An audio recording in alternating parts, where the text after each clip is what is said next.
All righty. Well, it looks like, gang, we're starting to get some people in here. I wanted to first of all welcome Mr. John Custer. You are the first person in the room again here tonight. So glad you could make it over here with us. And then closely bringing up second over here, and from New York City, we've got George Schindler, who's joining us. Hey, George, thank you very much. Waiting for good news. Well, I agree. Me too, George. Hopefully we get some more good news. So, yeah, John from Michigan. And I know you are going to be at the Abbott's get-together. So we'll talk a little bit about that. Hey, Clark Aldridge, good to see you, man. Good to see you. Thank you for coming tonight. And also from Canada, Marines in the house. Thanks again, man. So glad you are here with us. And, yeah, can't wait. Should be some good. I hope you're going to be able to come over and join us from Canada and be able to cross the border. And my buddy Kirby, hey, yep, from Houston, just down the road over here. Kirby, thank you very much for connecting me then with Riza. He called me last week after I got back from Branson. That was kind of cool, but I had already left, so unfortunately. So it was kind of funny. He just said, hey, I got a call from Kirby, and he told me I should call you. So anyhow, kind of funny. So thanks again, Kirby. And Harriet, also from Michigan, of course, sweetheart. So glad that you are here with us. And from New York City over there, I guess he must be joining in with George on a different stream. There's Robert Wallner also. Thanks very much, Robert, for joining us. And up the road in Driftwood near Austin, we got Mark Holstein in the house. Yes, he's been the stage manager, as most of you know, for the Abbotts each year. And so I'll be seeing you. In fact, I'll be staying in the same house with you. Trixie and Mark and I are going to be, her husband Mark and I are going to be staying in that house with you and Sue. So we'll get to be roommates in just a few short weeks. All right, we're about 20 seconds away, and Ken Scott is here too from Atlanta. By the way, just a great job with the virtual convention you guys do with the IBM. That was so much fun.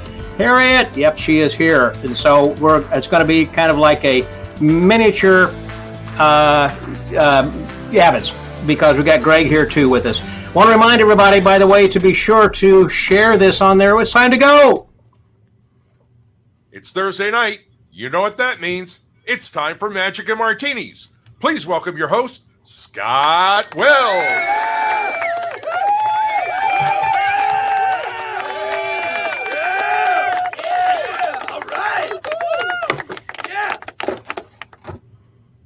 All right. Cheers, everyone. I'm going to get this started early. Yep, going to get this ready. So glad you guys are all here. And I see Ted Danger is here as well. Native San Franciscan. Yep. And so he's a huge Joseph Pon fan. So glad that you guys are here joining us. There was something, by the way, last week I was sharing with you. I thought was kind of cool. I had purchased a little sticker for my car, which showed it was a TARDIS. For you Doctor Who fans, it was a Chameleon edition. That was kind of cool. Well, the newest thing that I got, and I recommend this for close-up or stage performers, and when I recently had a photo shoot, I had the guy recommend this demattifying cream, basically. It's a very, you don't use very much of it. It's just a little dab, basically. And then once you do, you kind of rub it together, and then you rub it on, and it just keeps you from shining. And I'm going to show you what this is. You're probably wondering. Let me see if I can show you that. I got a picture of this, and it looks just like that. So again, that is called the Peter Thomas Roth and Max Anti-Shine Mattifying Gel. And I would recommend that. It's not inexpensive, but one tube can last you potentially for years, depending upon how many shows you're doing and how much of it you apply. But apparently, from the photographer who was telling me, he had his for several years, and he does headshots every day, and he suggests this to people. So you can just use a little bit of it. Anyhow, it's tremendous stuff, and it is not greasy, oily, easy to wipe off and clean off, better than other kinds of stuff that you might use. As far as, I'm used to using Pancake occasionally when you're on stage or something. But if you're going to have a picture taken, or I probably should have used a little bit here this evening because of the lights, it's a little bit hot. So anyhow, this is something I would recommend, and you can go and check that out. I'd also recommend, if you would please, to be sure and share this. So if you would please go out and share this video with others then right now. As you're watching this, you should be able then to share it. So if you would, please just do that. And that means on your social media, let other groups know, let people know on your page that you're watching this, and that will help get people on here then too. Of course, this is brought to you by the Magic Word Podcast and the Friends of the Magic Word. Those are the ones who financially help support the podcast right over here. And helped us with this background and everything, in fact. And today's podcast is with Chris Walden, who is better known now as Saul Ravencraft. He had, on his journey of life, there he is right there. He has decided going from a comedy magician to a mentalist to a bizarrist, and has now taken on not only that character, but also lives the life of a bizarrist. So just kind of interesting. And if you are at a crossroads in your life or your career, or trying to find a character or find yourself, there are some subtle things that are discussed here that might be of help, maybe not just for you, but someone you know. So I'd recommend that you check out today's episode. That'll be up for a week. And since you're watching this, I'll tell you then next week, speaking of New York City, because we had a couple of people who were in from New York City, we're going to be talking with, next week, Michael Chout, who is one of the co-producers of Monday Night Magic. I see Jim Keeler's here also. Thank you, Jim, for tuning in with us as well. And Phil, you finally you slid in, man. You got here. Doesn't matter when you get in here. I just am glad that you're here. Well, listen, we've got, again, this evening, going to be having a little sampling from coast to coast, literally from San Francisco to Florida, and then in between, Midwestern is going to be represented then as well. And although we don't have tannins in the house, so we do have some other people who are representing some other magic shops. Yep. Hello there, John Shangle. Glad that you made it in here then too. Thanks again for joining us. So as I bring these guys in, this little bit of a video that we've got will tell you a bit about them. So let me throw in this first person here, who this will tell you about him. David Blaine, David Copperfield, Chris Angel. Where do these guys come to find their secrets? Who do they call when they need a new trick? Well, secret on the street is that they come here to this little magic shop in the Sunset, and we're here today to see if we can find out some new secrets. Hello! Hey, I know you. You're the SF Secrets guy, right? Yes! Yeah, my gosh, this is awesome. We're actually hoping to shoot a secret here, if that's all right with you. Well, secrets are for magicians, you know that. We can't allow any secrets out, but we can do some magic. Okay, excellent. What is the store about? Is it all magic tricks? Well, if you're serious about magic or you just want to learn some tricks, the most important thing is it's not about the secrets only. It's about presentation, misdirection, timing. Right. Magic's an art. We also have other stuff in here. We have a lot of jokes and pranks. Right. But it's a real magic shop. How long have you been involved with magic here? I've been doing magic since I was like 5 years old. I teach all the top guys in the world. In fact, my top student actually is Alex Ramon. He is now the star of Ringing Brothers for like 2 years now as the ringmaster. Cut to clip. That guy was amazing. Yes. Are you carrying I don't know. Too much? Wait. There it goes, right there. That's pretty. What are you carrying around with you? Would you even sell me one of the most advanced tricks? I won't. You won't sell it to me? I won't sell it to you because you're not ready.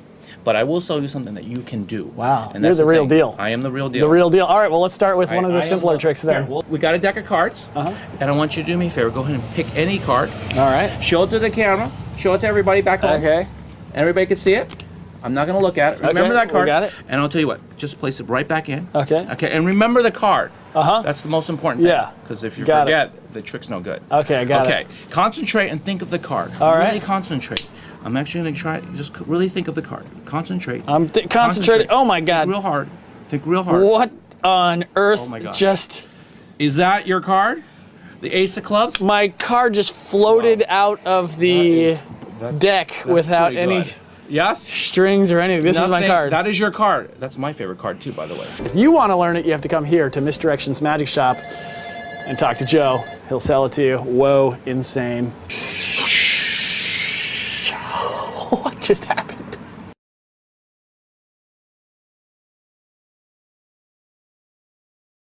Wow. And there he is, the man, the myth, the legend over there, Mr. Joseph Pon. Hey, Joe, how are you, man? That was when I had hair. You got a clip on the old days. The old days. You're still in the same location, same shop. I am still here, same shop. In fact, it's our 25th anniversary. We've been here 25 years. Hey, So congratulations. We're lucky. Thank you so That much. is cause for a drink, my friend. I will Cheers to toast you. I would toast you. Okay, then. All righty. Well, I tell you, let's bring on another guest, another dealer over here. Let me see if I can let this speak for him.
And there's the man. Hey there, Greg Bordner. Welcome. Hello, Scott. Hello.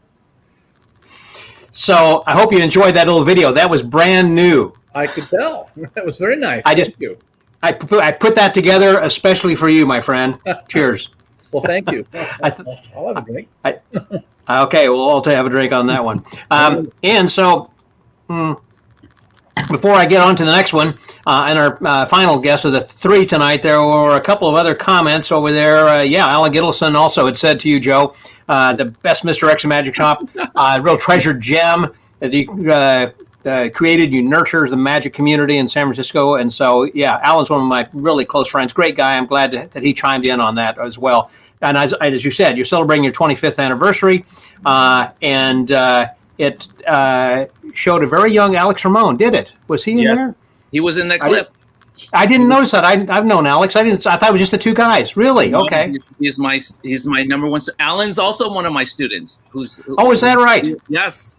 I got to know him very well in South Lake Tahoe. We spent a week together out there. And so, Clark said he and his wife are going to be out in San Francisco. He's definitely going to come by and see you. So he says, hi.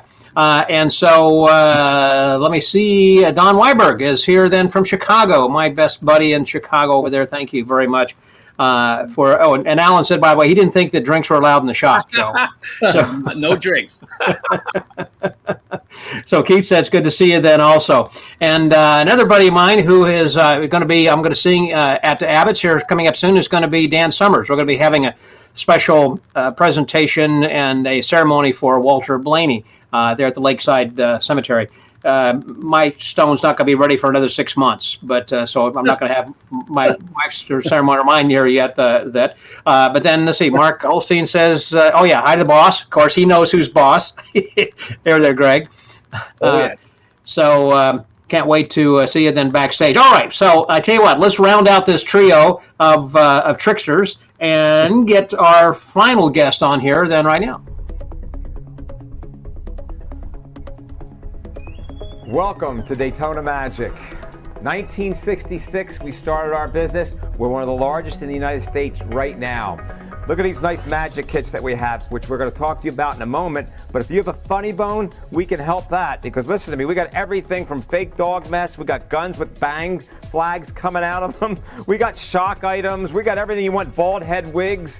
anything you need that you want to get a laugh from, we got it here at Daytona Magic. Take a look at these nice tables from the clowns, for the children magicians. Got a beautiful close-up table right here for the close-up workers. Of course, we also have the suitcase tables as well. If you want to do escapes from handcuffs, we've got everything from straitjackets. We've got neck shackles. All your escape needs will be handled. We put out over 200 coin tricks that we make, plus we carry other coin tricks that other manufacturers make. So if you're a coin magician, we can help you. We got the cups and balls, color changing knives, got a sponge section. Any kind of sponge trick you need, we've got them. Look at this. We got a showcase for the collectors of playing cards, all the different designs. That's right, all the designs you might want for collecting playing cards. These are some of our kits right here, which have DVDs. We shoot our own DVDs, so it makes it for easy learning, really, really strong magic effects. And for the beginners, we got the beginner kits. Look at these nice beginner kits to get you started in magic for you or a youngster. Take a look down here, come on over. We've got all these nice puppets, beautiful puppets from skunks to rabbits, maybe 100 or so different puppets to choose from. Ties, we have a seamstress that makes all our ties, as well as vests. She also makes these beautiful feather flowers. Take a look at our juggling section. Got a beautiful juggling section. Anything you want, from clubs to torches, anything you want that. We carry sound equipment. How about that? Sound equipment, really, really good sound equipment. Illusions, sub-trunks, anything you need, from levitations. We got all of your illusions that you might need. And listen to me, we've sold the David Copperfield to the beginner, so I know we can help you. So there he is. Sorry. Are you okay there, Scotty? Yes, I am. I was trying to get one of my lights plugged in over here. Harry, so good to see you, man. First of all, thank you very, very much for having me part of this, and it's an honor to be with Joe and Greg. It really is. That's an honor for me too. And I.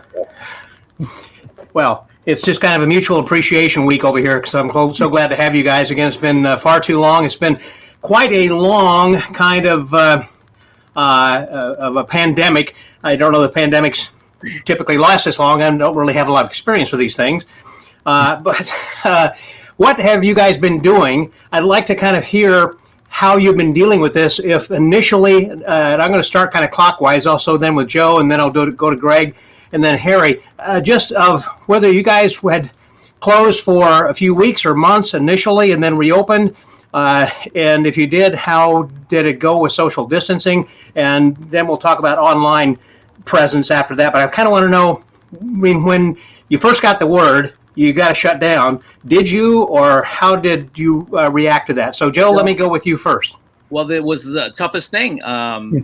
You know, they shut us down. We're in California, of course. And when they shut us down, I didn't know what to do. So we were just trying to figure it out. They shut us down for a couple months. And then finally they said, open up. And then we did curbside pickup, and we're selling online as usual with our website. And then finally they opened us up, but it's still tough. And I'm on the street. I'm right here, right on the main area. So people can still come in, but right now it's still tough. You know, as a brick and mortar in all magic, we had problems already, but now I think it's even worse. So we really need everybody's support for all the things, but we're hanging in. And right now, and I think the same thing with everyone else, not just me, but all the brick and mortars right now. And you can see them disappear slowly. Yeah, well, that was part of the issue. I think prior to all of this, I mean, magic shops have been having a tough go of it as far as trying to stay open and compete with the online shops, and just trying to, you know, sell fake dog poo and everything, you know, to kind of keep the place open. So what about then, Greg? Yours is a little bit different. Yours is really not a tourist destination other than people who come into Colon to fish. So most of yours probably is online anyhow, I guess. So tell me a little bit about what you guys had done. Well, we're not exactly a tourist destination, as you were saying. We were shut down during the pandemic. There, I would come into work and leave the close sign up and answer emails and try to get a few things out over the internet. And so we did stay open, but in a very modest way. There was hardly any traffic. Masks were required. It was very slow coming back, but we have kept the place open. We're doing fine, and we've been planning about the get-together since last November, actually, and we've got a great lineup this year just because everyone is so eager to work. Yeah, I know that is the case. Certainly, everyone is really excited about the opportunity of taking a look at, been watching how different things have changed as far as the different people who have been added. And I understand Guy Hollingworth had to fall off, but then you got Chad Long coming in, and new names are be adding, and so it just seems to get better and better all the time. Then too, So being the Bay Area, really. There's another guy who was saying he supports it, so I want to find out then, Harry, you are in a tourist destination, because we'll get back to Greg in just a minute as far as the convention goes. So tell me about what's happened over immediately with you, and then how you dealt with that for the brick and mortar standpoint. Luckily, in Florida, things have not really been shut down as much as other places in the United States. Saying that, for 1 year, we had our front door locked. And you could come in, if you knock on the door, if you knew what you wanted, with a mask, we would sell you something and then get on your way. There was no just hanging around. So that helped us. Of course, we've done, our mail order has picked up since the pandemic due to the fact people couldn't just walk in the store as much. But beginning of May, this past May, when things loosened up, the front door was open, and there's a lot of people that are visiting Florida now. So thank goodness the walk-in is helping with the mail order. Of course, we haven't been to Convention 1. The next convention we'll be going to will be at Texas, the TAOM, then the Magi Fest. And then I think January is going to be out there in, actually Ken Scott's convention in October in Atlanta we'll be doing. So that's 3 within September and October. So saying that, you do what you got to do. You just put your feet down and just dig in and try to make it happen. There's not really too much you can do other than just kind of, as you say, digging in and making the best of whatever you can at that time. During that time, were there benefits federally that the government would give to some businesses to help? I mean, I don't want to know details and dollars, but I mean, wasn't there some sort of at least some federal financial relief? I didn't get anything because when I tried to, because I'm just a really small business, and I tried to figure out what's going on, and just trying to get open. And then finally, when I figured it out, people go, "You could get some money, So I went in, and then I tried, and then they ran out of money. All the big companies got it, so we didn't get anything. So we're just surviving on what we could do. There was some PPP money. That was not easy to get, but luckily we were able to get some of that. But it certainly was a pittance. For the whole time, we have not laid one of our employees off. We have not cut their hours at all. They had the same pay, same hours. They have families that they needed to support, so we felt an obligation to them. Whatever we needed to do, of course, we dug into our reserves. We had to do what we had to do. But with all of us, 55 years for us, and Greg's been around a long time, and Joe, you don't just want to give up the ship that easy. No, yes. That's Greg. It was not easy, but my banker helped me, and in the second round, we did get some PPE money, and that it was nice. It was nice to get paid for your time. We put in a lot of time here where we don't get paid anyway, but it is nice to be able to write a paycheck once in a while. Yeah. Now, how many employees do each of you have? As you were saying, Harry, you kept on all of your employees. I'm curious what your staff was like versus how many that Joe and Greg have. So how many people do you have full time? Full time, 1, 2. We have 6, but then we have people that are contractors that work in their own places that we had to keep them busy because they only manufacture for us. So we had to keep them going with product. Gotcha. Joe, how many have you got? I am the one and only. Yeah. I am a real mom sick, and pop. No sick days. That's me. There's nobody. My wife will come in and help, but that's it. I am the true blue one guy. Cashier, demonstrator, magician, you name it, I do it. I clean everything. Yeah. I'm the one. Greg, I know you're there all the time too. You and Debbie. Well, yes. it's mostly me, but we do have a lot of part-time employees. There's about 5 of them. My Mhm. wife is really the master of the ship here. She's the one that makes the decisions now. Yeah. Well, now I was talking a moment ago then about the convention, of course, and I do want to talk about the Abbott's get together. It's coming up just in a few weeks and everything then too. And in fact, a couple people had made some comments. What was it that? Clark Arledge was saying yes, Chad is an awesome, great guy, and Dan Summers was saying yes, it's going to be a wonderful lineup. Can you give us an update then, Greg, as to some of the things? I mean, some have been unannounced surprises. Right. So I'm wondering if there'll be some things perhaps that you can tell us without spilling all the beans, I guess, of some things you want to keep until later.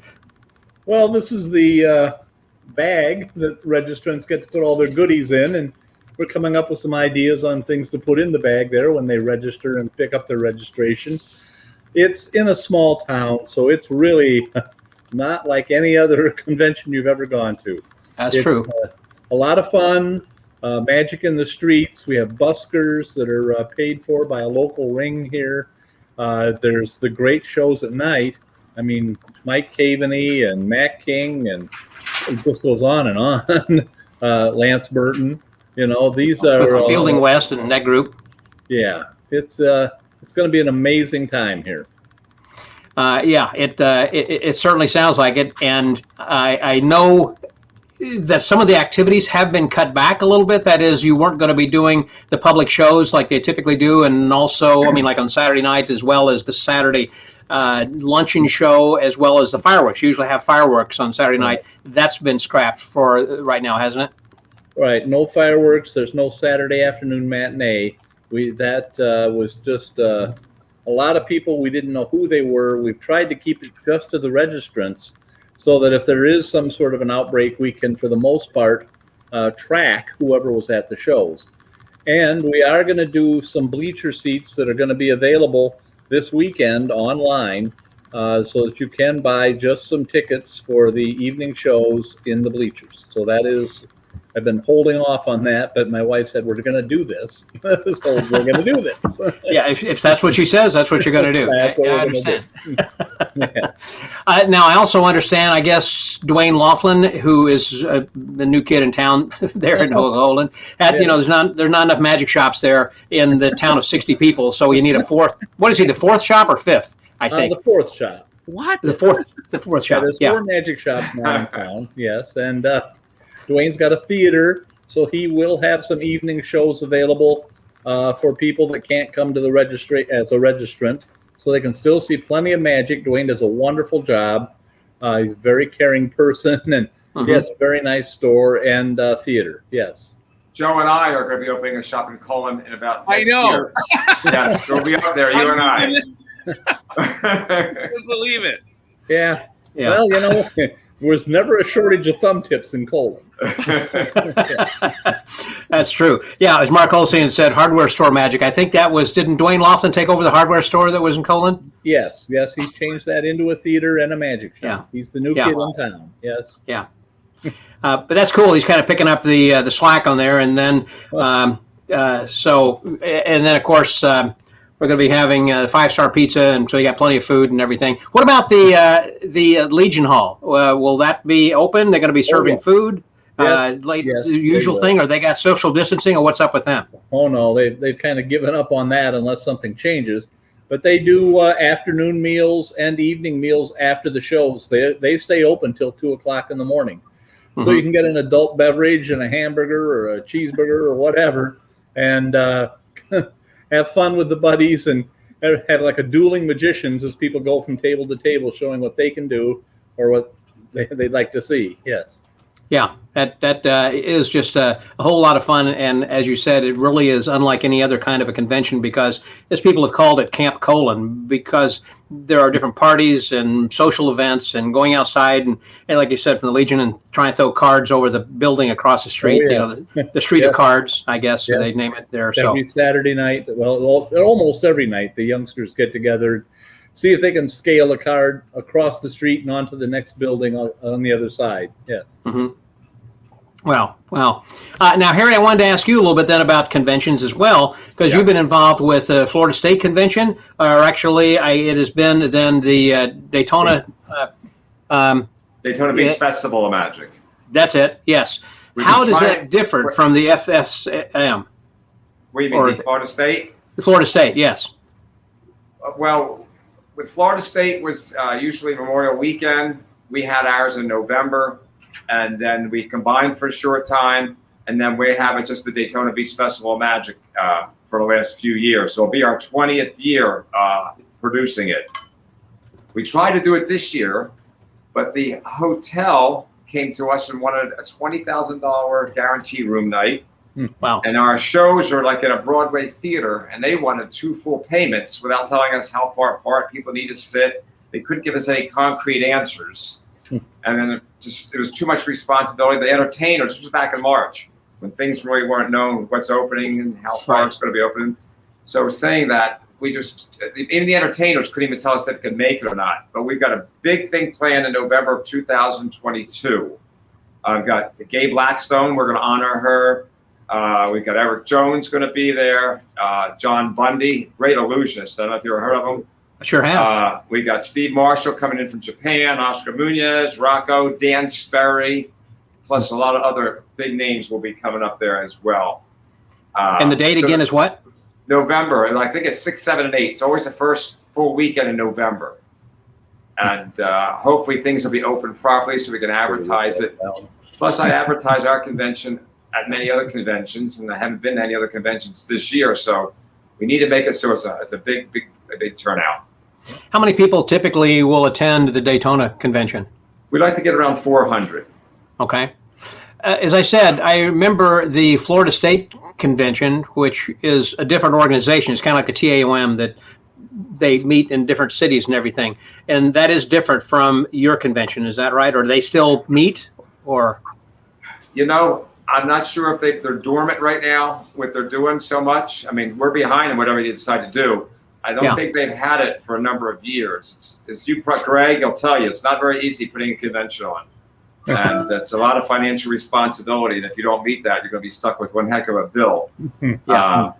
So saying that. Greg is chuckling there. I think I know. Yeah, exactly. So, Joe, you need to get into debt like these guys. Oh my gosh. You're scaring me that. Lectures is all I'm going to do out here. It's a lot. Yes, it is. And there's when you work hard to make things look easy. So when people see you at a convention, they just start counting people in the seats. They go, oh my God, they're making a ton of money. Right. They have no clue how many are comps. They don't know how much they're paying for insurance, rental of the theater, just endless transportation for the talent, their salary, their hotel rooms. Ooh. It's endless, the expenses. He's preaching to the choir. Yeah, there's no doubt about it, and there's no getting around it. Just you're going to do it. That's what your responsibilities are, to do it. And then you have to have great talent if you want people to come to your convention.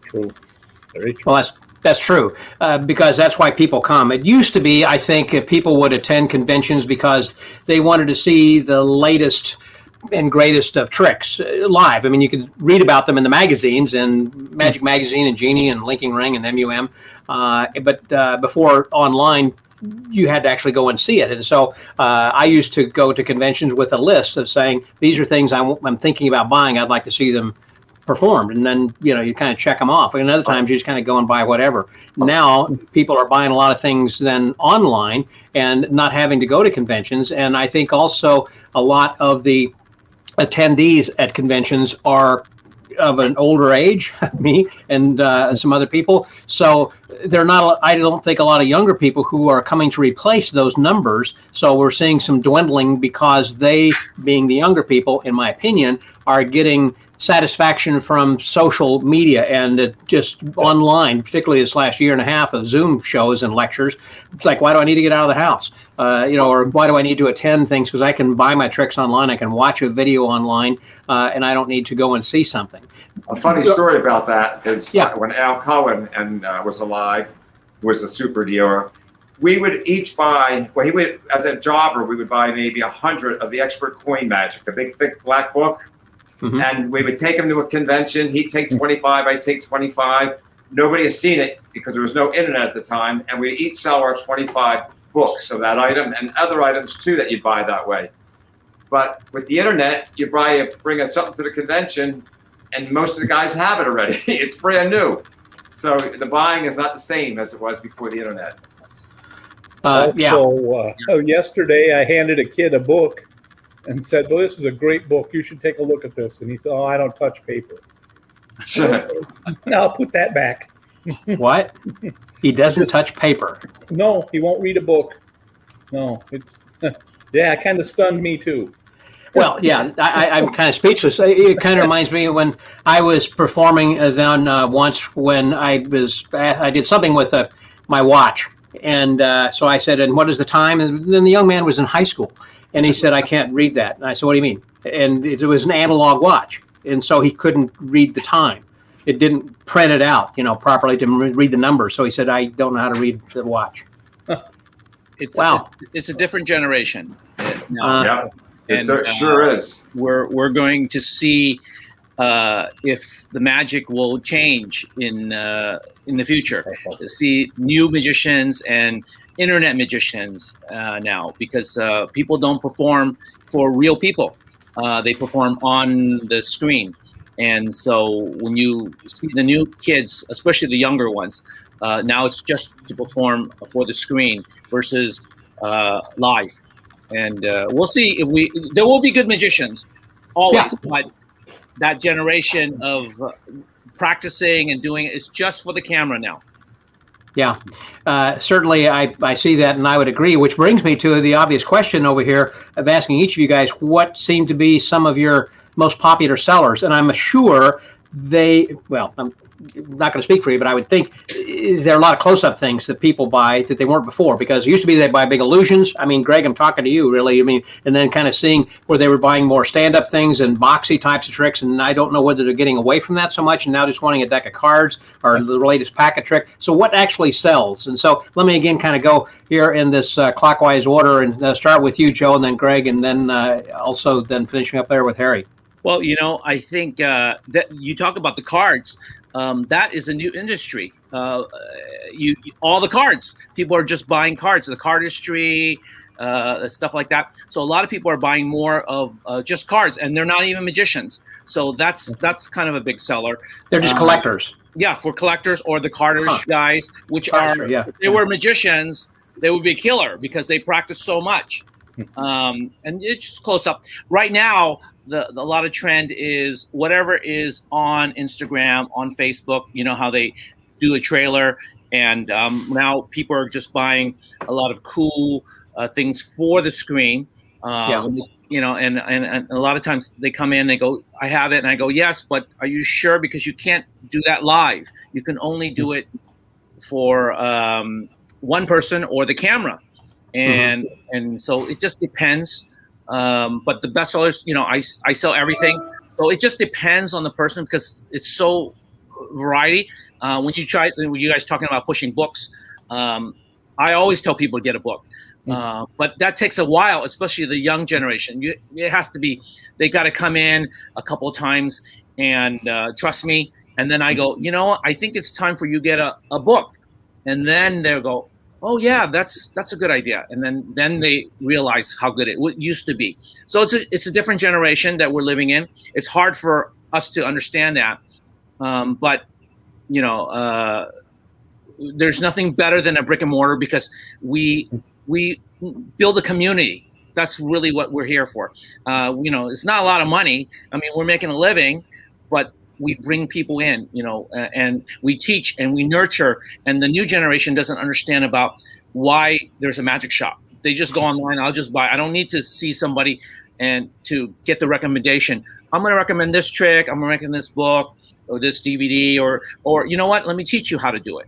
And you can come back and see me anytime you want. I think that's one of the things. And the community, because I've gotten friendships. People come in, they meet this buddy, and they're like really good. And then they meet this guy, this guy, and then you'll meet a pro or an amateur, and you go off, and now you have like lifelong friends in the magic. So a real good magic store builds community. And I think that's the most important thing about us. Yeah, I think that you had a very good point there. I remember whenever I was getting started and we would hang out at magic shops, that's where I met a lot of friends and would learn tricks from other people who were exchanging ideas. It was like a magic club meeting every day or every time I'd go there. You never knew who was hanging out. I just talked to Brent Garrish yesterday. I was calling him about, booking, as you know, Joe, Joshua Jay's lecture right now coming up in the fall. And I had him on the phone. He said, I'm going to call you back. I got to get rid of a customer. He said, Tony Clarkson here, and he's bugging the heck out of me. I got to get rid of him. So, you just don't know who's going to be coming in all the time, So it's good to kind of go at these shops because you never know about the professionals coming in. You hang out, get to meet some people, and get some ideas and everything. What about you, Greg? What do you think is one of the best sellers? What's working for you? Well, we kind of did change our emphasis because of the virus and the pandemic. It was easier. I had a couple of collections dropped on me, and it was easier to parcel those out to collectors. And that's really what kept the doors open was, old Joanne the Duck or old Abbott items.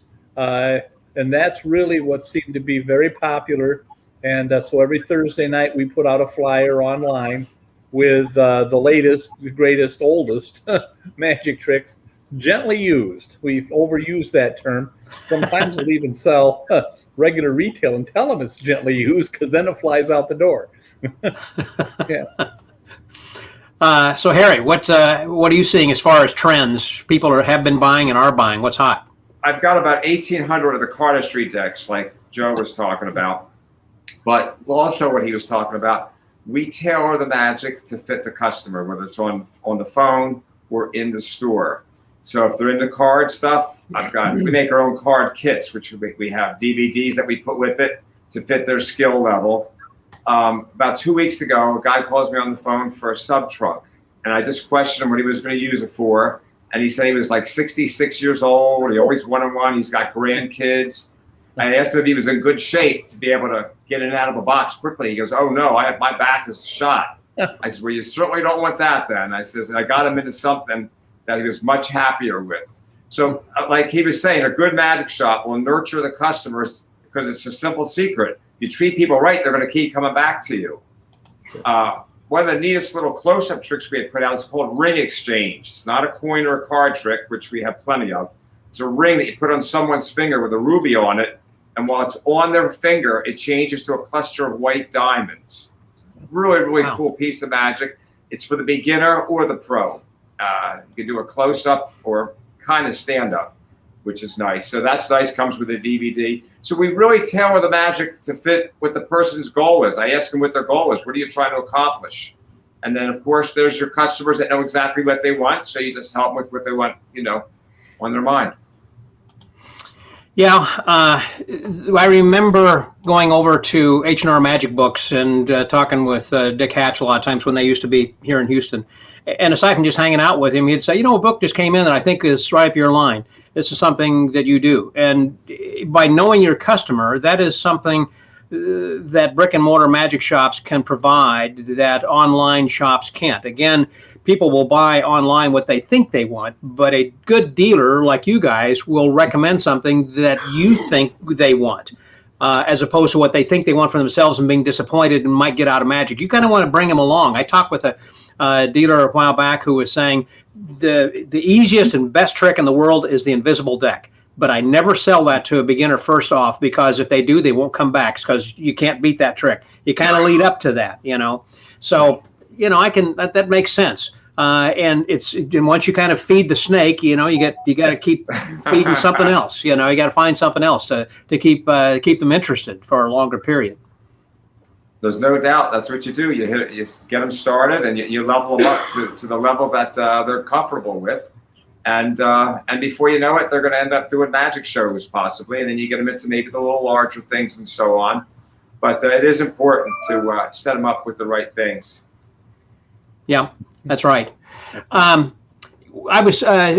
know that each of you guys have also been dealers at conventions. I assume, Joe, I haven't ever been to a PCAM convention, but I assume you are dealers. You're a dealer at that. I don't. I'm only here because it's only I'm a real brick and mortar. It's only me. So again, when it's only you have to be in the shop. I have to be in the shop. So Yeah. I'm probably one guy, instead of coming to the convention, you just come to see me here in the shop. I am really a one-man show. Yeah.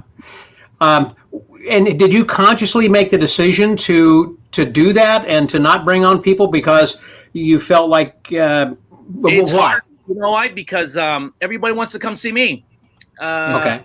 They want to talk to me because I'm the guy. The knowledge is here. I can do it at all. I perform every trick in the shop. Yeah. I don't think there's very few guys who can actually do everything, and I don't do everything, but I pretty close. You name the new trick, the old trick, the card trick, the coin trick, you name it, I do it. I do it all, from the books to the tricks, and my knowledge is, I guess, pretty good. And people come to see me, and if I had someone else, they're gonna want to talk to me. So I just decided it's better just, and the people will wait. The people hang out here all day long. I do nothing, but I do it well. That's my thing. I just don't know when I'm finished. Exactly. Well, Joe, then at the end of the day, are you kind of tired and I guess fatigued? I'm up all night because I'm still learning that new trick. The new trick that came in. I'm reading that latest book. I'm learning that newest trick, and I'm studying. So I'm up to 3 o'clock in the morning. But you do what you love. It's my passion. But do you perform for money? In other words, do you go out and take paid shows? I mean, it's kind of like, hey, it's a busman holiday for me. I've been doing magic all day. I don't want to go and do it again tonight for this company. I don't do any shows anymore. So I'm just here in the shop. So that's my thing. So I teach, and I have lessons also, and private lessons. And then people just come in, and I will teach everybody the tricks, and come back and see me. And I'll talk about the new tricks, the old tricks, if you want help. But I'm just, so I still love it. It's my passion. And every day I wake up, I've got the greatest job in the world. It's what I've always wanted to do. And it's the greatest thing, especially building the friendships that I've gone through the community. And I'm in a big city, San Francisco. And people do come, and I have lectures when we get back to the the thing. And I think we've got Josh on the way, Josh J. But I've had everybody, almost everybody, the major big boys. And when I host a lecture, it's as big as a convention. People come, and they do really, really well. It's not cheap because it's San Francisco. We're just so expensive. But everybody comes through, and I'm really lucky. Harry, I know you perform professionally as well, and have published some books, and you were friends with Henny Youngman and some of the old Borscht Belt guys then also. I would love to hear a couple of stories about some of those old guys. Wow. Well, when Henny and Milton Berle were in town, I had a few pamphlets I put out, just booklets. They weren't even in a thick book yet. And I figured, you know what? Let me go backstage and say hello to them. Never met them before. And then what happened was Henny was just about ready to go on. He says, hang out here. And then he came off stage when Milton was on. And he says, what are you going to be doing after my show? And I said, nothing. He goes, well, let's go in my limo. We'll go out and get something to eat and go to your magic shop. Because I told him who I was. I gave him a copy of my books. Gave Milton a copy of the books. Milton did not join us, but Henny did. And Henny and I were friends for many years. I used to go to his condo in New York City. I worked with him on a couple of shows in different areas where it would be work out for both of us. He was just a class act. He invited us out for Milton Berle's 80th birthday party at the Friars Club out in Beverly Hills in California. And something I'll never forget is in one room, this was a green room, Henny had us doing close-up magic. Lucille Ball was there. Red Skelton, what do you call it? Arnold Schwarzenegger. I mean, a ton of stars were there. Red Buttons, Red Skelton. Just maybe all the Reds stars. were there. Yeah, all the Reds were there. I mean, it was just crazy. You're doing magic for these people, and they just all love. They don't see magic that much, so they were just having a good time. And I had a couple pictures taken, which I wouldn't normally do, but I figured this was a once in a lifetime. Danny Thomas was there. Dinah Shore was there. That just shows you how long ago it was.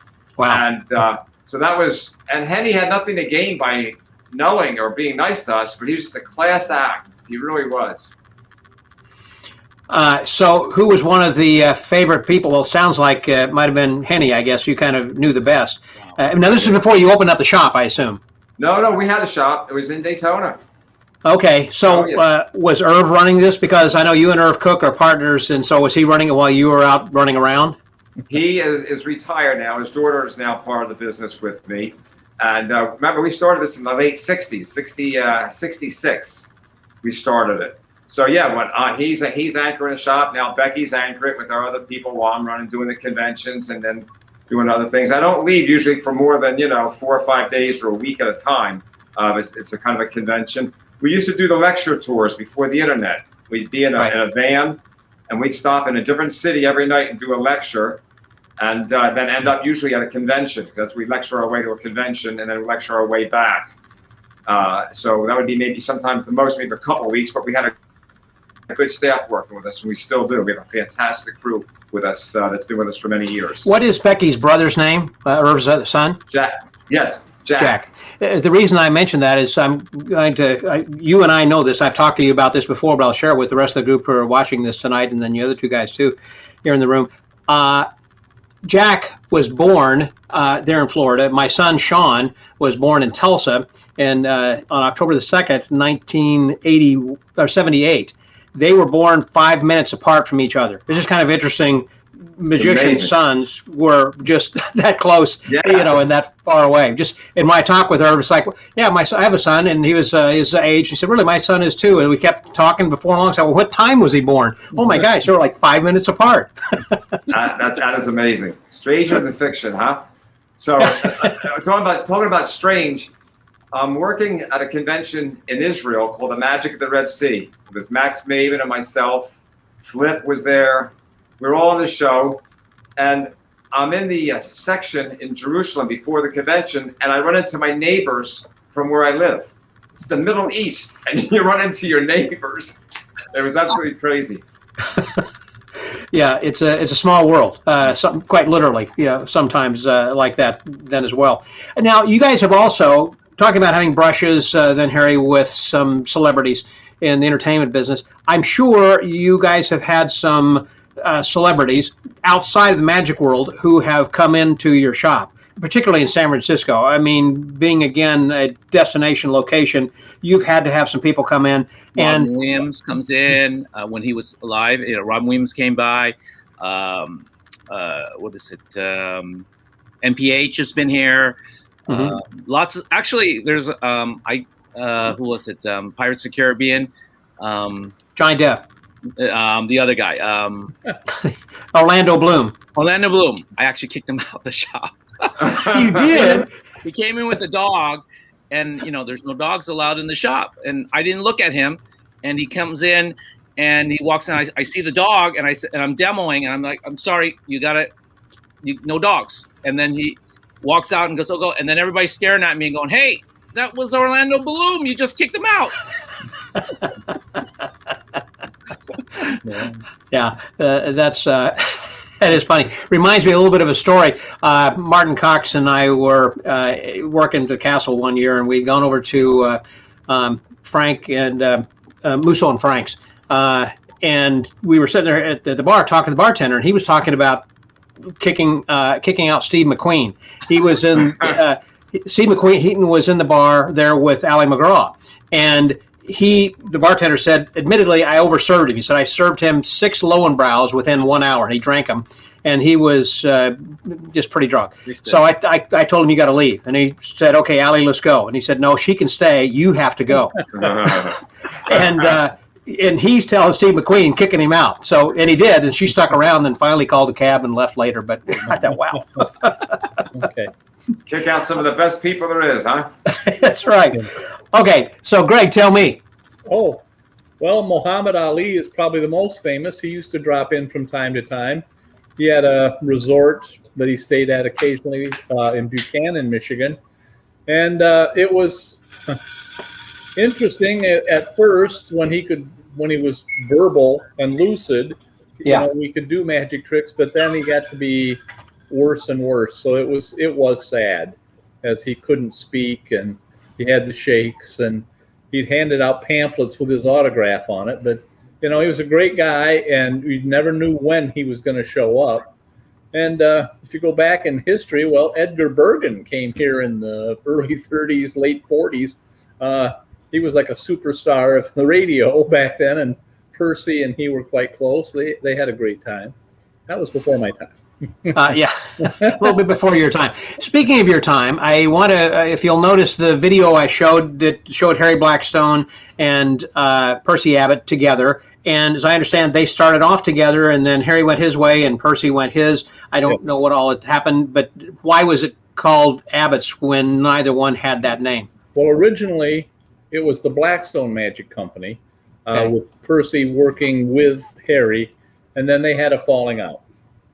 Harry came off the road, and Percy's, there was, he had a new car, a new house, a new wife, a new child, and he said there wasn't any money.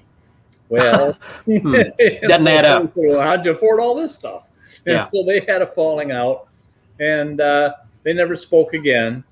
But then Percy and my father, Percy was starting the Abbott Magic Company in 1934, and then my father joined him, and they were able to buy a catalog printed and put together a convention, and they had about 80 people come to the first convention in 1934. So that was really the start of Abbott's Magic. So again, as far as the name Abbott came from, what or who? Percy Abbott. Oh, from Percy Abbott. I'm sorry, from Percy. Okay. Yeah, Percy Abbott. He was from Australia.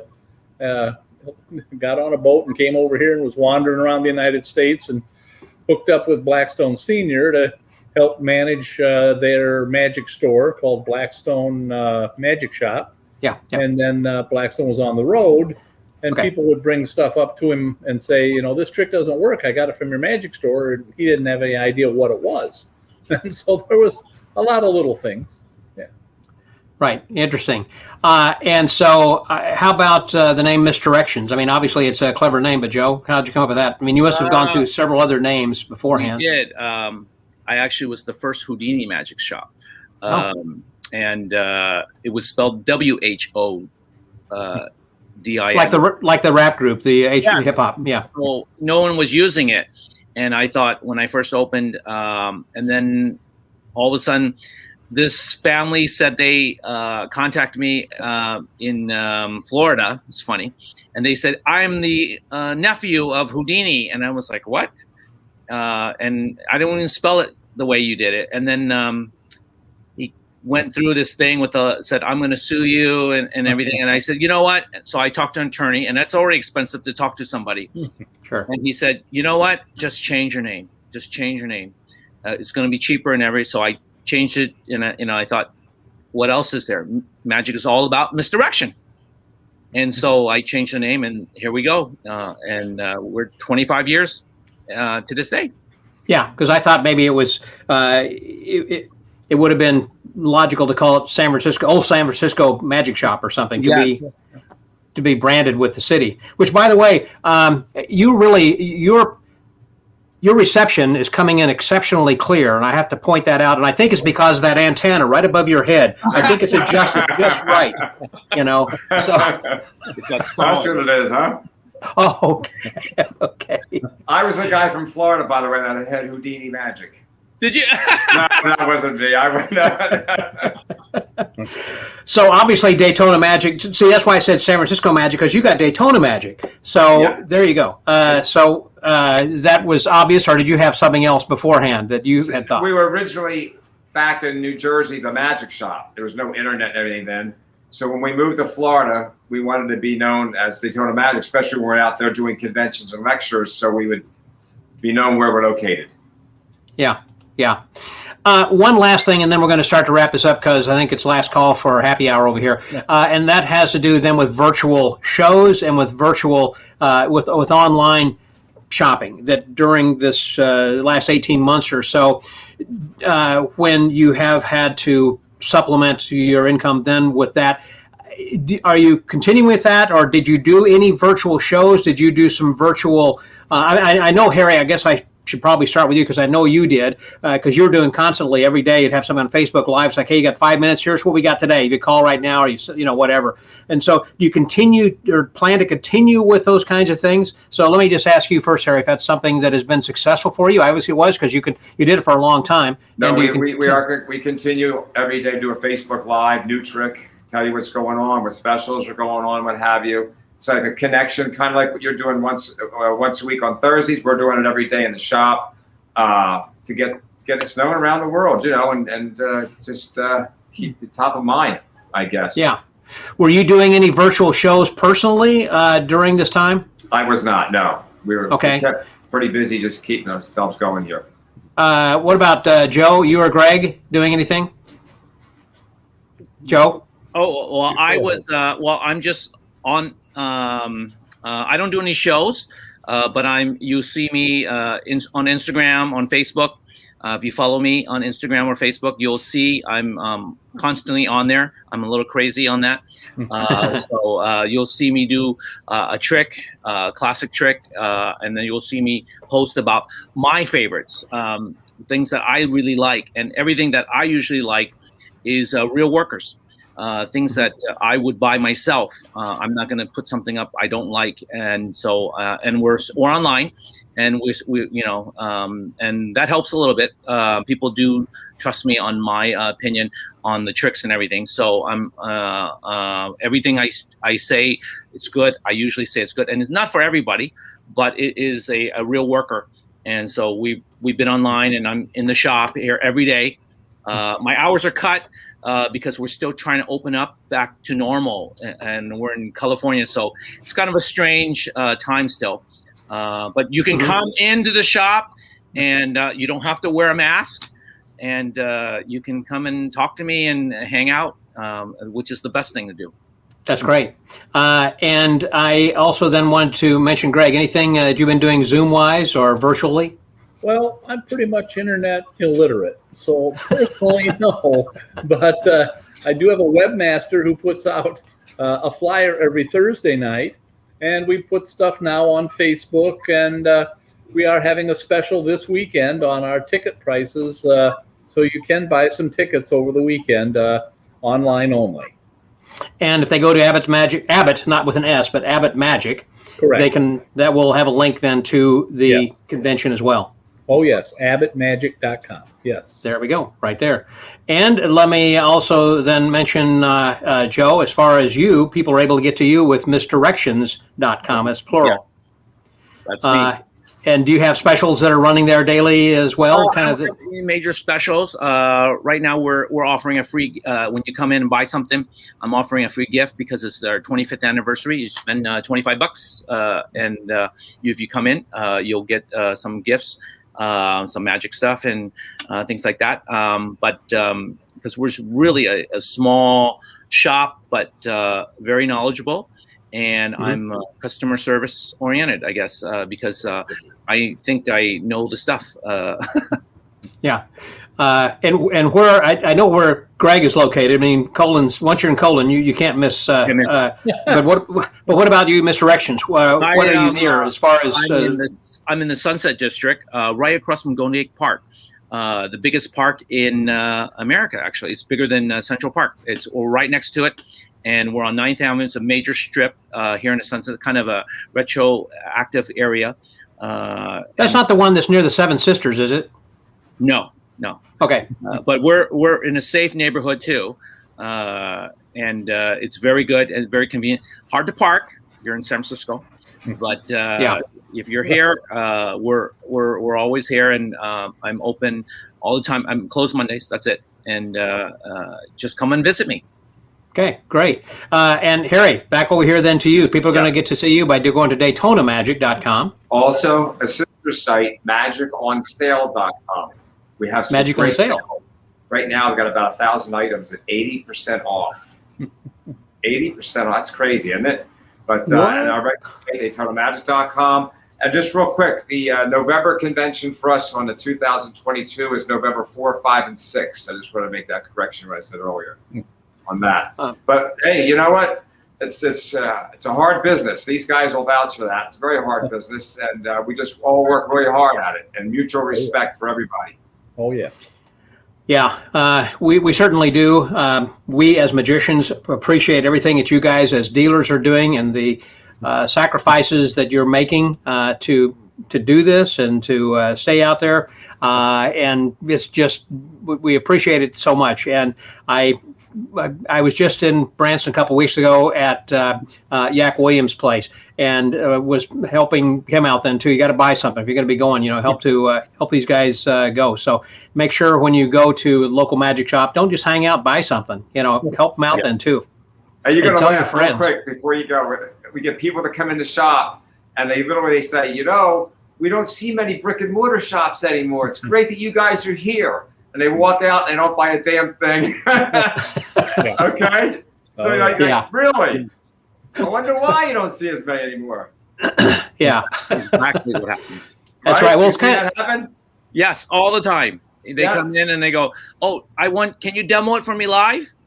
Okay, thanks. And they go buy it from online. I go, Whatever. "What are you doing? It's the same price." Exactly. But they get the personal service. Yeah. And you also be there for them next time. Yeah.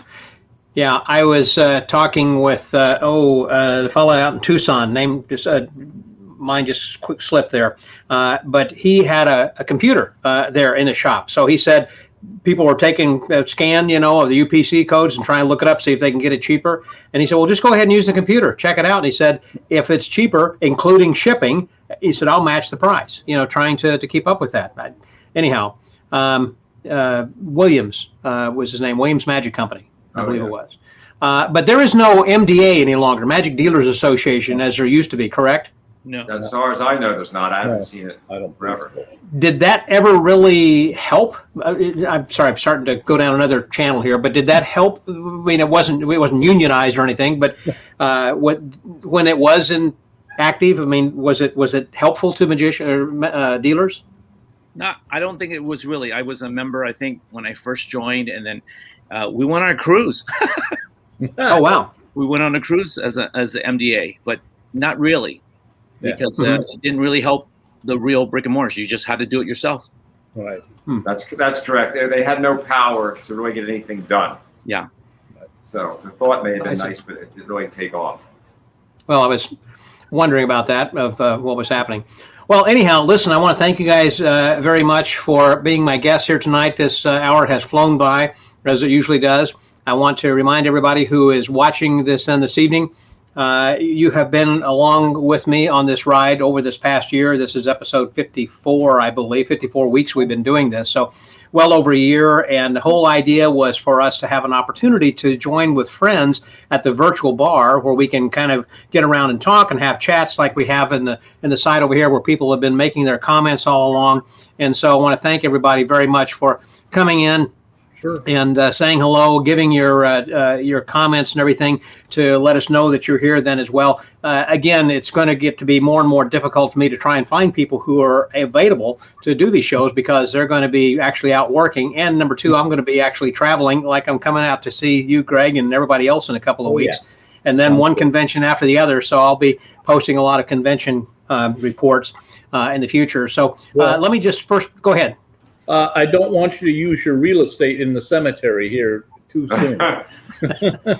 Me either. Thank you, my friend. You're welcome. I'm in no hurry. Good. That's good. Yeah. So listen, I'm going to take you guys out of the stream for just a minute, but if you'll hang around and whenever the broadcast ends, I just want to again say hello and we kind of chat for just a few more moments. So you'll just hang tight after we take you out. So again, Greg Bordner from Colon, thank you very much. Also, Joe Pon from San Francisco, and to my buddy Harry Allen down in Daytona Beach. Cheers, you guys. Thank you very much for joining us then tonight. It was a pleasure.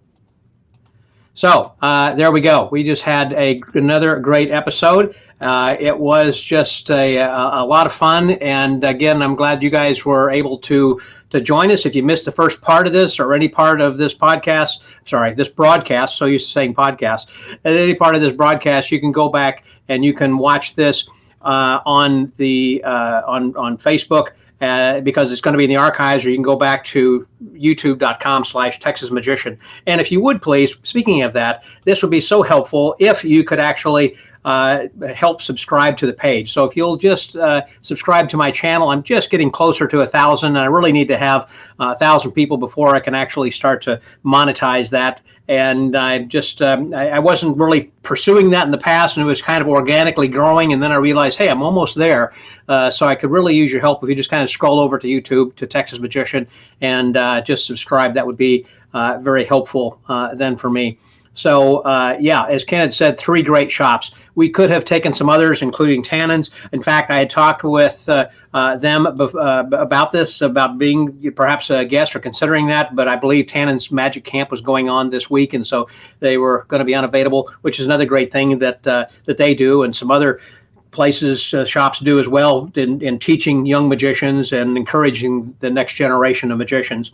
So listen, as I was saying that earlier, I've been kind of doing this for a number of weeks. It's going to be ending soon. So we're going to have 2 more episodes left. So it'll be next week on the 22nd and the 29th. We've already got the guests filled for the next few weeks, and I think you're going to be excited about who I've got coming up then too. We've just had nothing but great guests every week for the last 54 weeks, including tonight. And I appreciate you guys, again, being along for the ride. It has been just a lot of fun. Continue to join us for the next couple of weeks as we start to sign off this party. But right now, I'm going to sign off from this party by just getting this ready here and saying, until next week, this is going to be Scotty out. Be sure to listen to our podcast. There we go. Scotty out.